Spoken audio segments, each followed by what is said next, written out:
ओम शांति।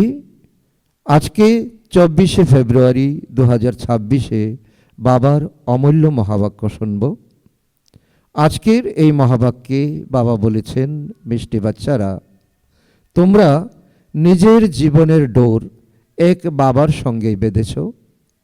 তোমাদের সম্পর্ক একের সঙ্গেই, অন্য সব সম্পর্ক ছিন্ন করে একের সঙ্গে সম্পর্ক রক্ষা করতে হবে। তো এই সময় বাবা আবারও আমাদের স্মরণ করিয়ে দিচ্ছেন, স্মৃতি দিচ্ছেন যে সম্বন্ধ আমাদের একের সঙ্গে রাখতে হবে, এক পিতা দ্বিতীয় কেউ নয়। কারণ সর্বধর্মকে ত্যাগ করলেই তবে পিতা পরমাত্মার সঙ্গে আমাদের যে যোগ স্থাপন হবে, এটাই হবে আমাদের সমস্ত বিকর্মের থেকে মুক্তি পাওয়ার একমাত্র রাস্তা। আর তার জন্য বাবা বলছে যে সমস্ত সম্পর্ক আমার সঙ্গে বাঁধো, আর বাকি দুনিয়ার এবং দেহের সঙ্গে যতই সম্পর্ক রয়েছে সেই সম্পর্ককে এখন ক্যান্সেল করো। আজকের মুরলি থেকে প্রশ্ন, সঙ্গম যুগে আত্মা নিজের অর্থাৎ তার ডোর এক পরমাত্মার সঙ্গে জোরে অজ্ঞান অবস্থায় এই নিয়ম কোন রীতিতে চলে আসছে? কারণ দুনিয়াতে যা কিছু এখন রীতি নিয়ম চলে আসছে, বাস্তবে একসময় এটা আমাদের খুব উন্নত রীতি নিয়ম ছিল, আর এখন তা অন্যরূপে আমরা জীবনের সংসারে তা প্রতিনিয়ত আমরা অন্যরকমভাবে তা পালন করে আসছি। সেটা কি হতে পারে? উত্তর, বিয়ের সময় স্ত্রীর আঁচল পতির সঙ্গে বেঁধে দেওয়া হয়। স্ত্রী মনে করে সম্পূর্ণ জীবন তার সাথী হয়ে থাকতে হবে।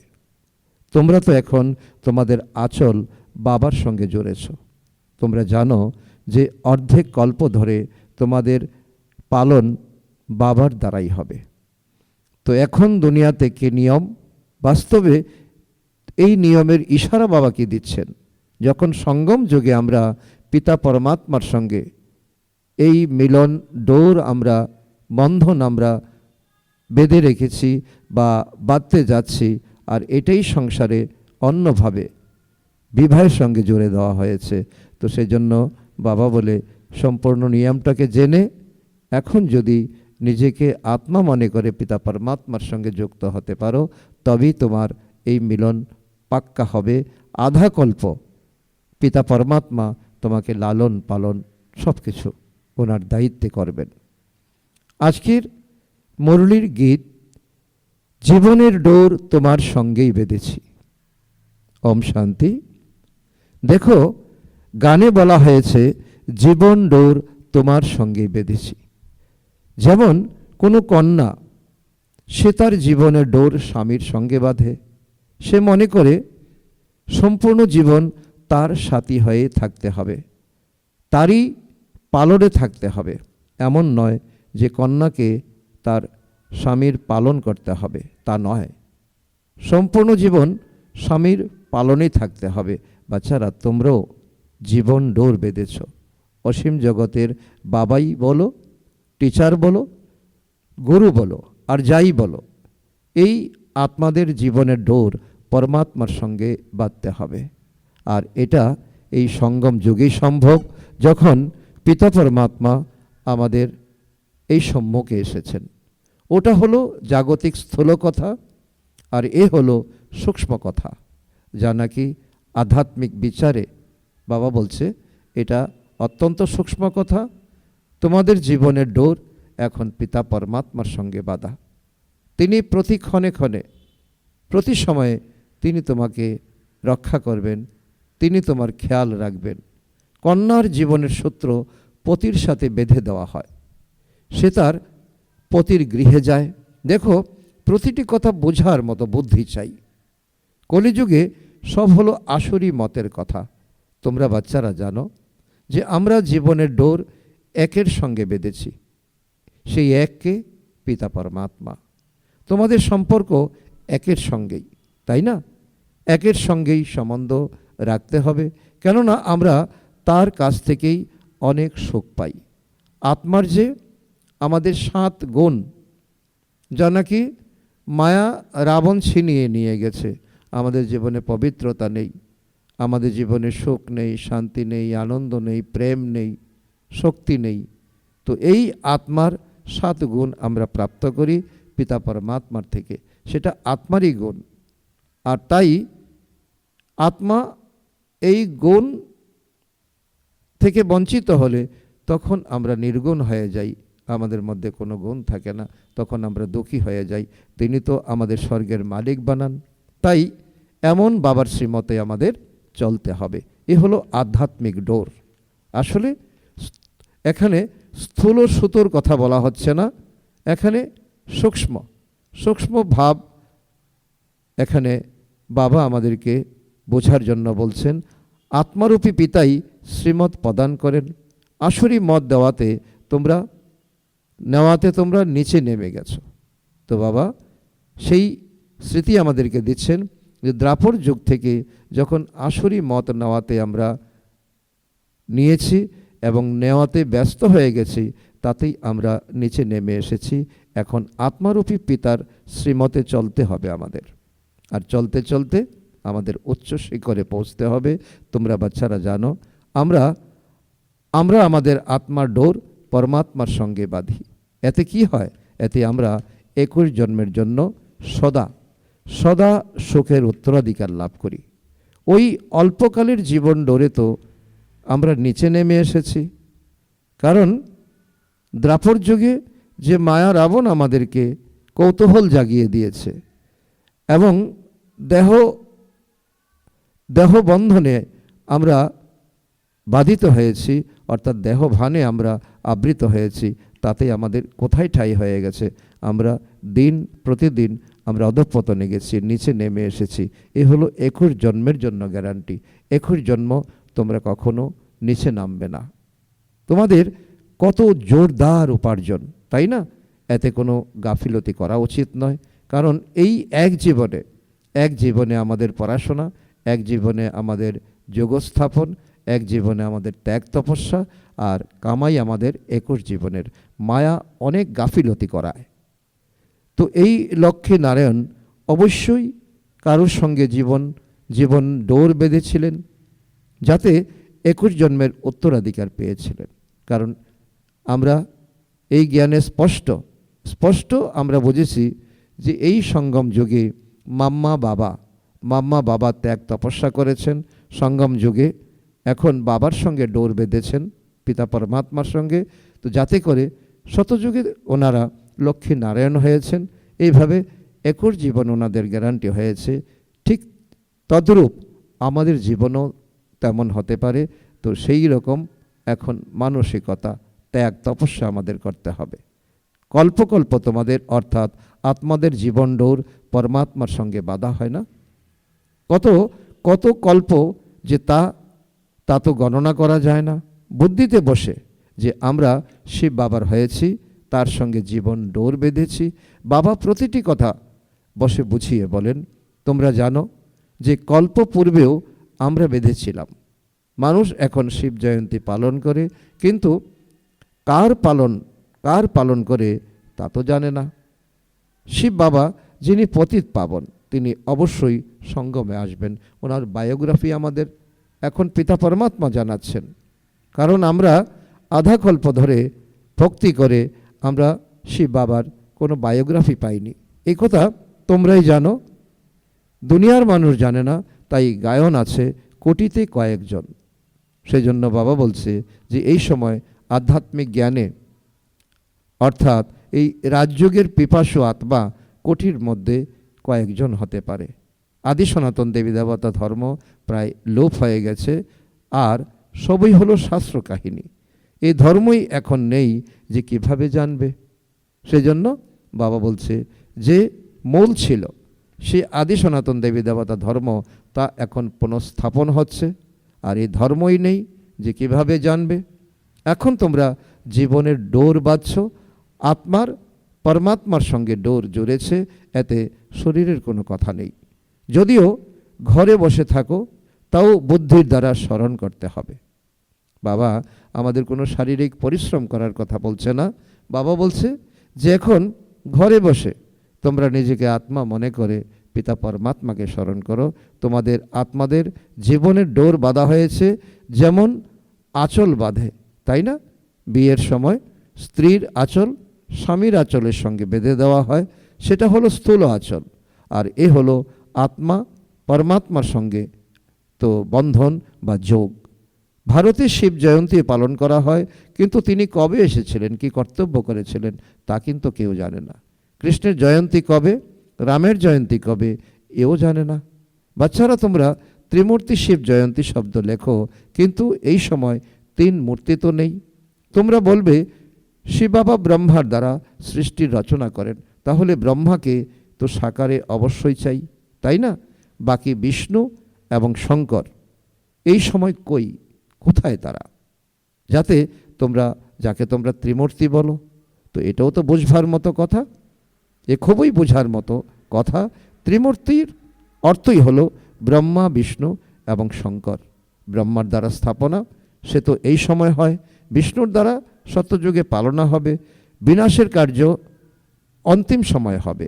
এই আদি সনাতন দেবী দেবতা ধর্ম হলো ভারতেরই। ওরা তো সবাই ধর্ম স্থাপন করতে আসে, প্রত্যেকেই জানে ইনি ধর্ম স্থাপন করেছেন এবং তার সম্বদ হলো এই। লৌকিক দুনিয়াতে আমরা এখন কি দেখি, তো ইসলাম ধর্মেরও তার বায়োগ্রাফি আছে, বৌদ্ধ ধর্মেরও আছে, খ্রিস্টান ধর্মেরও আছে, কিন্তু আদি সনাতন দেবদেবীর কোনো রকম বায়োগ্রাফি নেই। অমুক সময়ে অমুকে ধর্ম স্থাপন করেছিলেন, তো ভারতের কথা তো কেউই জানে না। শিব জয়ন্তী, গীতা জয়ন্তী, শিব জয়ন্তী কবে হয়েছিল কেউ জানে না।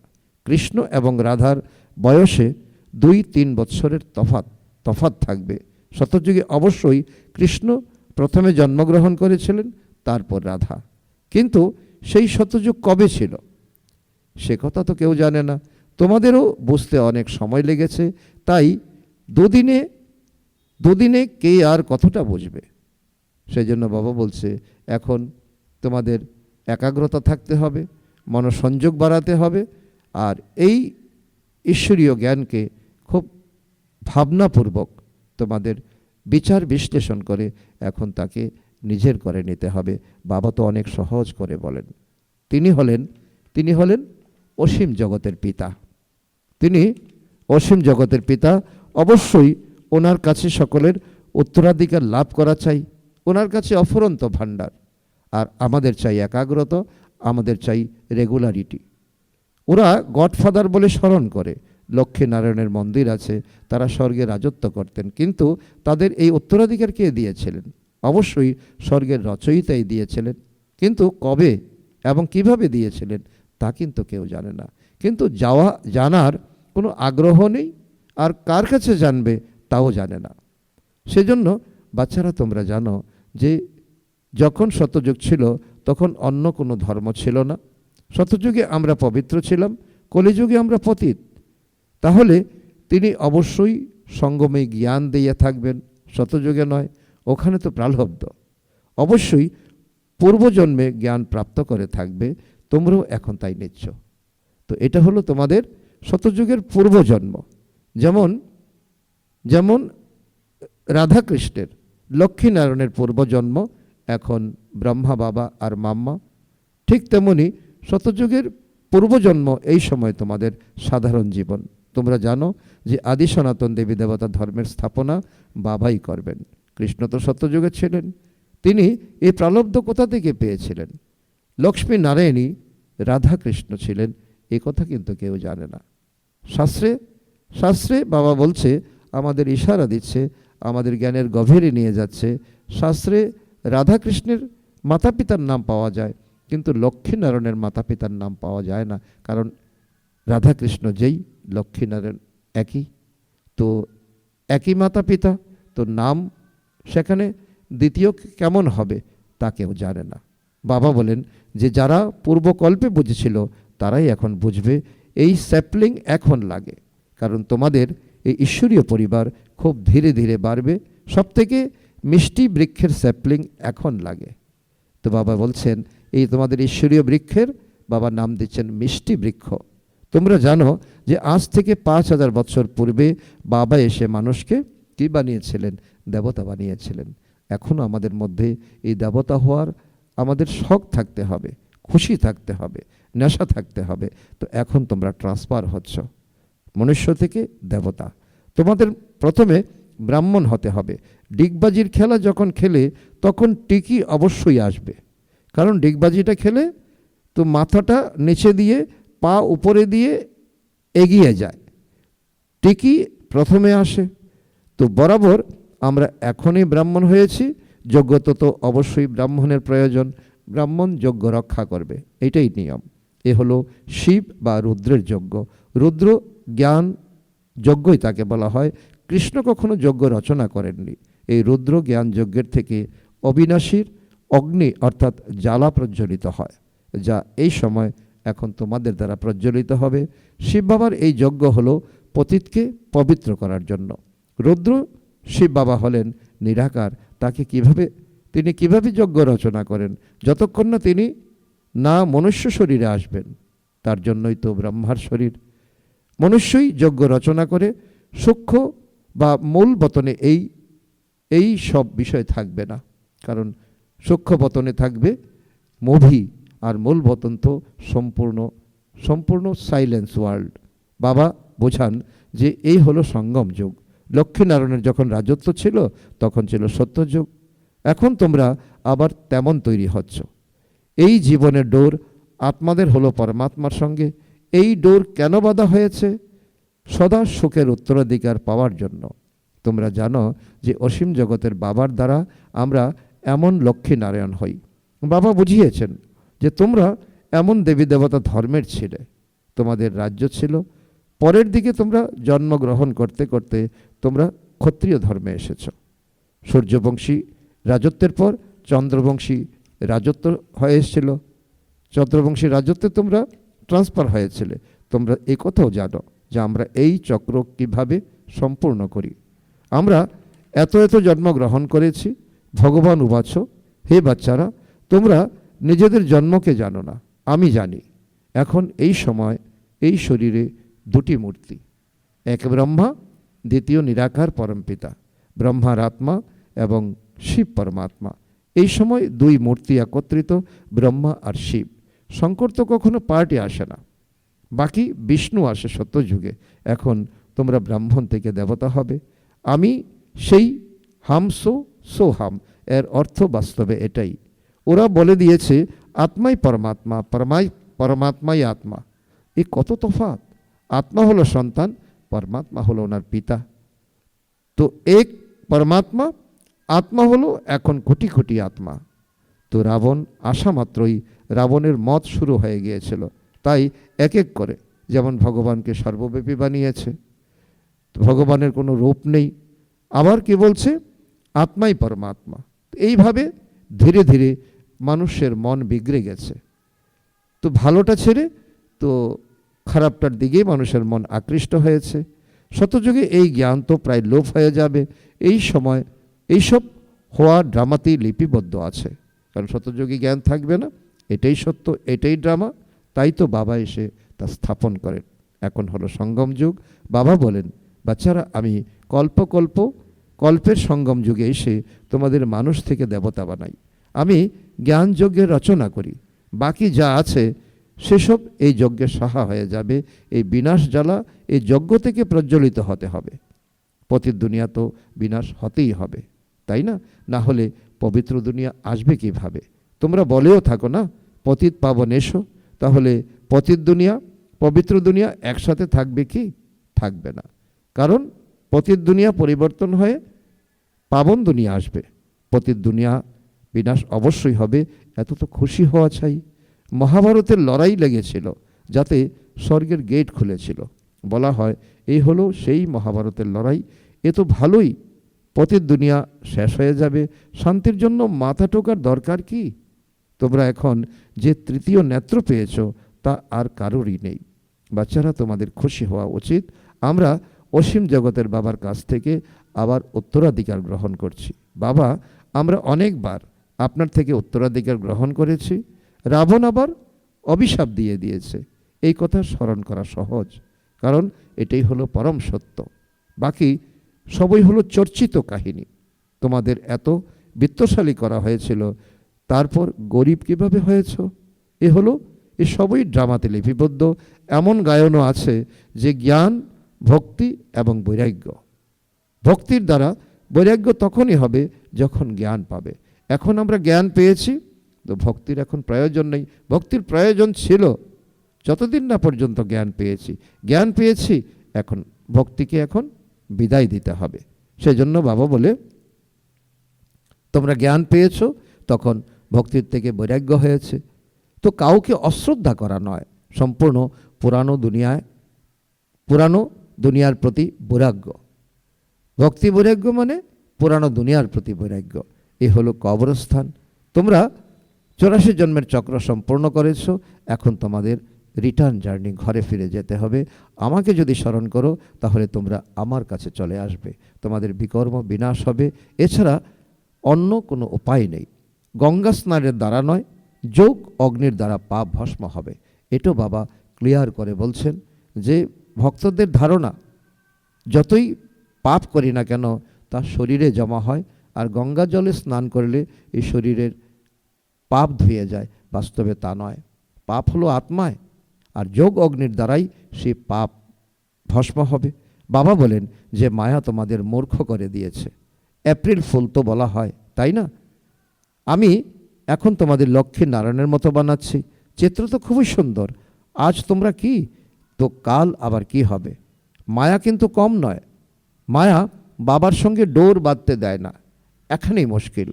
তুমি চাইছো বাবার সঙ্গে ডোর বাঁধতে, আর মায়া চাইছে তোমার ডোরকে ছিন্ন করে দিতে। টানাপোড়েন হতে থাকে। মায়া একদিকে টানে, বাবা অন্যদিকে। তো আমরা বাবাকে স্মরণ করি, তারপর কি জানি কি হয়ে যায়, সব ভুলে যায়। তো এতে অনেক পরিশ্রম আছে। তাই ভারতের প্রাচীন যোগ বিখ্যাত। বাবা বলে সহজ রাজযোগ, কিন্তু যতটা সহজ ততটা নয়, বাস্তবে কঠিন। এদের কে উত্তরাধিকার দান করেছেন, তো কেউই বুঝে না। বাবা বলেন যে বাচ্চারা, আমি তোমাদের আবার উত্তরাধিকার প্রদান করতে এসেছি, এ তো বাবার কাজ। এই সময় সকলেই নরকবাসী। তোমরা এখন খুশি হচ্ছ, সকলে নরকবাসী, আর তোমাদের মনে খুশি। আমরা এখন নরক দুনিয়া থেকে এখন স্বর্গ দুনিয়াতে উত্তরণ হচ্ছি। এখানে যদি কেউ আসে আর বুঝতে পারে, তাহলে খুশি তো অবশ্যই হবে। বরাবর হলো ঠিক। তখন তার বিবেক রায় দেবে। সে মন বাক্যে একেবারে মেনে নেবে যে এটাই তো সত্য জ্ঞান। এখানে 84 জন্মের হিসাব বাবার কাছ থেকে উত্তরাধিকার গ্রহণ করতে হবে। বাবা জানেন যে অর্ধেক কল্প তোমরা ভক্তি করে পরিশ্রান্ত হয়ে গেছো। মিষ্টি বাচ্চারা, বাবা তোমাদের সব ক্লান্তি দূর করে দেবেন। এখন অন্ধকার ভক্তির মার্গ সমাপ্ত হয়ে এসেছে। কোথায় এই দুঃখদাম আর কোথায় এই শোকদাম? আমি দুঃখদামকে শোকদাম বানাতে কল্পের সঙ্গম যুগে আসি। বাবার পরিচয় দান করতে হবে। বাবা অসীম জগতের উত্তরাধিকার দান করেন। একেরই মহিমা, এক পরম পিতারই মহিমা, আর দুনিয়াতে কারো কোনো মহিমা নেই। শিব বাবা না থাকলে তোমাদেরকে পবিত্র কে বানাতেন? ড্রামাতে সবই লিপিবদ্ধ আছে। কল্প কল্প তোমরা ডাকো, হে পতিত পাবন এসো। শিব জয়ন্তী হয়, বলা হয় যে ব্রহ্মা স্বর্গের স্থাপনা করেছিলেন। তাহলে শিব কি করেছিলেন যে শিব জয়ন্তী পালন করা হয়? ওনার কর্তব্য কি? মানুষ কিছুই বোঝে না। তোমাদের বুদ্ধিতে একদম জ্ঞান বসে যাওয়াই চাই। ডোর যখন একজনের সঙ্গে বেঁধেছ, তখন অন্য কারোর সঙ্গে বেঁধো না। এখানেই আমাদের বাবা আমাদের সতর্ক করে দিচ্ছেন। যখন পিতা পরমাত্মার সঙ্গে প্রতিজ্ঞা করছো, আর কোনো দেহদারির সঙ্গে ডোর বাঁধবে না, না হলে তোমরা নেমে যাবে। তোমাদের পারলৌকিক বাবা অতি সাধারণ, তার কোনো ঠাট বাট নেই। ওই বাবা তো মোটর আর এরোপ্লেনে ঘোরেন। অসীম জগতের এই বাবা বলেন, আমি পতিত দুনিয়া, পতিত শরীরে বাচ্চাদের সেবা করার জন্য এসেছি। তোমরা আমাকে ডেকেছো, হে অবিনাশী সার্জন, এসে আমাদের ইঞ্জেকশন লাগাও। এখন ইঞ্জেকশন লাগছে, তো এই জ্ঞানরূপী এক এক শব্দ, এই হলো আমাদের ইঞ্জেকশন। আর তাতে কোনো ব্যথা নেই, তা আমাদের জীবনকে পরিবর্তন করে দেয়। বাবা বলেন তোমরা যোগ লাগাও, তাহলে তোমাদের পাপ ভস্ম হয়ে যাবে। বাবা হলেন 63 জন্মের দুঃখহর্তা, 21 জন্মের সুখকর্তা। আচ্ছা, মিষ্টি মিষ্টি হারানিধি বাচ্চাদের প্রতি মাতা পিতা বাপদাদার স্মরণের স্নেহসমন আর সুপ্রভাত। আত্মাদের পিতা তার আত্মারূপী বাচ্চাদের জানাচ্ছেন নমস্কার। আমরা আত্মারূপী সন্তানরা আমাদের মাতা পিতা বাপদাদাকে জানাই স্মরণের স্নেহসমন, সুপ্রভাত ও নমস্কার। ধন্যবাদ বাবা, ধন্যবাদ। আজকের মুরলী থেকে ধারণার জন্য মুখ্যসার 1 নম্বর পয়েন্ট, নিজের বুদ্ধির আত্মিকতার ডোর এক বাবার সঙ্গে বাঁধতে হবে, একের শ্রীমতেই চলতে হবে। নাম্বার 2, আমরা অতি মিষ্টি বৃক্ষের কলম লাগাচ্ছি, তাই প্রথমে নিজেকে খুব মিষ্টি বানাতে হবে, স্মরণের যাত্রায় তৎপর হয়ে বিকর্ম বিনাশ করতে হবে। আজকে বাপ দাদা মধুর বরদান বাচ্চাদের প্রতি, মনন শক্তির দ্বারা প্রত্যেক পয়েন্টের অনুভবী হওয়া, সদা শক্তিশালী মায়াপ্রুফ বিঘ্নপ্রুফ ভব। মনন শক্তির দ্বারা প্রত্যেক পয়েন্টের অনুভবী হওয়া, সদা শক্তিশালী মায়াপ্রুফ বিঘ্নপ্রুফ ভব। যেরকম শরীরের শক্তির জন্য পাচন শক্তি বা হজমের শক্তির প্রয়োজন আছে, এরকম আত্মাকে শক্তিশালী বানানোর জন্য মনন শক্তি চাই। মনন শক্তি দ্বারা অনুভব হয়ে যাওয়া, এটাই হলো সবথেকে বড় শক্তি। এরকম অনুভবী কখনো ধোঁকা খাবে না, শোনা কথাতে বিচলিত হবে না, অনুভবী সদা সম্পন্ন থাকবে। তারা সদা শক্তিশালী মায়াপ্রুফ বিঘ্নপ্রুফ হয়ে থাকবে। আজকের স্লোগান, খুশির খাজানা সদা সাথে থাকলে অন্য সকল খাজানা শত এসে যাবে। খুশির খাজানা সদা সাথে থাকলে অন্য খাজানা শত এসে যাবে। আজকের অব্যক্ত ইশারা, একতা আর বিশ্বাসের বিশেষত্বর দ্বারা সফলতা সম্পন্ন হও। এর অন্তর্গত বাবা বলেছেন, সফলতা সম্পন্ন হওয়ার জন্য সাধারণ কাজ করেও ফরিস্তার মতো হাল আর চাল হবে। এরকম বলবে না যে কি করব, পরিস্থিতি এমন ছিল, কাজই এরকম ছিল, সার্কামস্টেন্সই এরকম ছিল, সমস্যাই এরকম ছিল, এই জন্য সাধারণতা এসে গেছে। যে কোনো সময়ে যে কোনো পরিস্থিতিতে তোমাদের অলৌকিক স্বরূপ প্রত্যেকের অনুভব হবে। যেরকম পরিস্থিতি সেরকম নিজের স্বরূপ বানিও না। পরিস্থিতি তোমাদেরকে পরিবর্তন করতে পারবে না, তাহলে সকলের নিকটে আসতে পারবে আর একতার সংগঠন মজবুত হবে। আচ্ছা, ওম শান্তি।